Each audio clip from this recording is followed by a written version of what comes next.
Hello guys, welcome to my YouTube channel CAMS home. આજે આપણે સુરતના ડુમસ દરિયા કિનારે મળતી મકાઈની ભેળ બનાવીશું.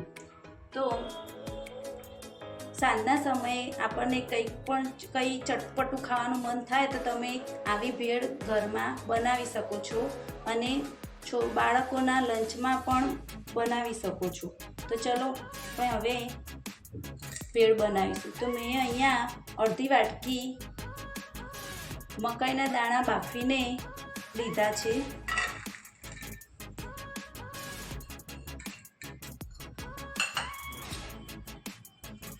પછી તેમાં હું અડધું ટામેટું એડ કરીશ, જે મેં એને કાપીને લીધેલું છે.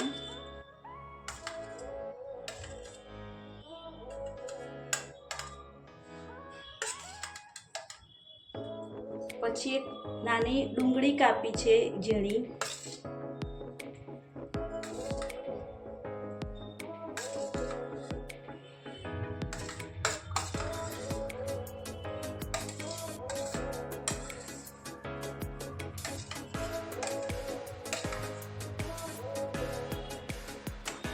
પછી અહીંયા મેં લીલી ડુંગળીના પત્તા લીધા છે, પાછળના જે હોય ને એ ઉપર સ્પ્રિંકલ કરીશું.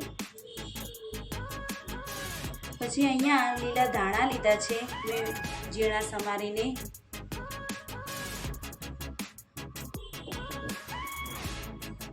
હવે એમાં મસાલા કરીશું.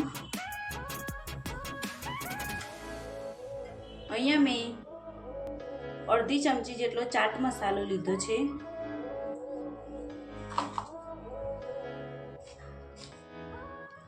અડધી ચમચી મીઠું એડ કરીશું.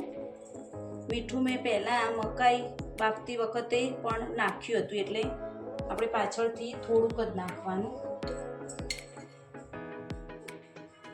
અડધીથી પણ થોડો ઓછો કાળા મરીનો પાવડર લીધો છે, જે એડ કરીશું. અહીંયા મેં મેગી મેજિક મસાલા, જે પેકેટ આપણે ગમે તે કરિયાણાની દુકાનમાં મળતું હોય છે, એ મેં લીધું છે, એ એડ કરીશું.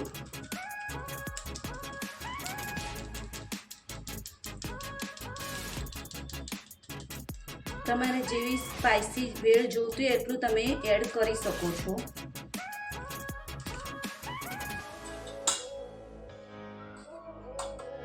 અહીંયા મેં અડધી ચમચી જેટલું લાલ મરચું પાવડર એડ કર્યું છે.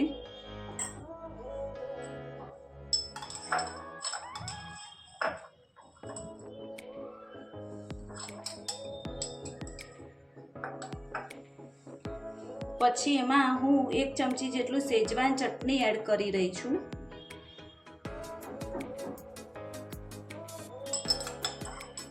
તમારે વધારે સ્પાઇસી જોઈતી હોય તો તમે વધારે પણ એડ કરી શકો છો. હવે આપણે એમાં થોડું ચીઝ શેણીને ઉમેરીશું.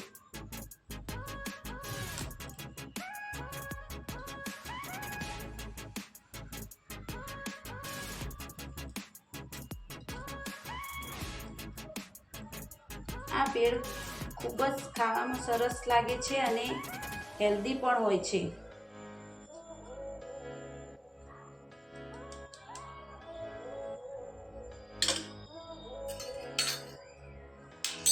હવે ઉપરથી આપણે ઝીણી સેવ એડ કરીશું.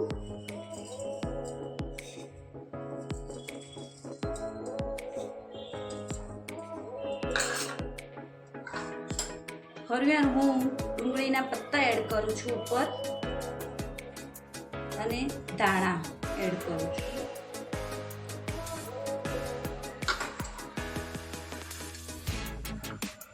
હવે આપણે બધું મિક્સ કરી દઈશું.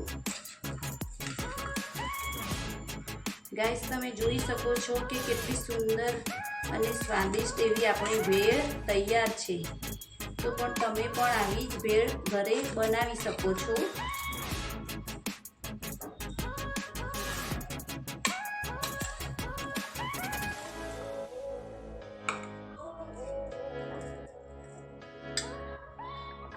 ગાઈસ, આપણે આપણે છેલ્લે એમાં લીંબુ એડ કરીશું.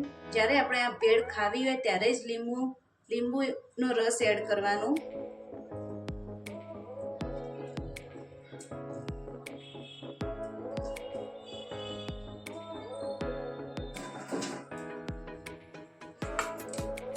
તો આપણી ભેળ હવે તૈયાર છે.